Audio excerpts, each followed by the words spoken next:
Et les Émirats arabes unis ont ainsi refusé les appels téléphoniques de Joe Biden récemment. Mais déjà, c'est loin d'être la première fois que les Émirats et l'Arabie Saoudite, les deux gros producteurs de pétrole du Golfe, refusent de céder à cette demande. La dernière occasion, c'était en novembre dernier, donc il y a 5 mois. À ce moment-là, on ne parlait pas encore de guerre en Ukraine et l'issue de la crise du Covid-19 était un horizon lointain. On était dans une situation où tous les pays producteurs de pétrole du monde ne parvenaient pas à vendre leurs barils parce que la demande en pétrole en période de Covid était bien moins importante. Et qui dit moins de pétrole sur le marché dit hausse des prix. Et ça avait été le cas aux États-Unis où le baril était à environ $80. Biden avait alors demandé aux Émiratis de produire plus pour que les prix baissent.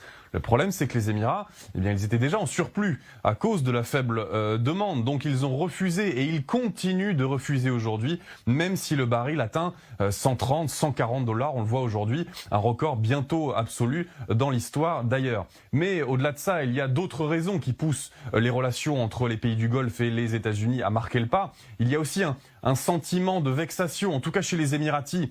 Ils sont vexés de voir les États-Unis se ruer au secours de l'Ukraine et se démener pour punir l'agresseur avec ces derniers jours, d'un côté des centaines de millions de dollars d'aide humanitaire et militaire transférés à Kiev et de l'autre côté des centaines de sanctions prises quasi immédiatement à l'encontre de Moscou, dont la dernière en date, cet embargo américain sur le pétrole russe. Quand, quelques semaines plus tôt, les États-Unis n'envoyaient entre guillemets que quelques avions de chasse dans le Golfe pour renforcer la défense des Émirats face aux missiles tirés par les Houthis depuis le Yémen.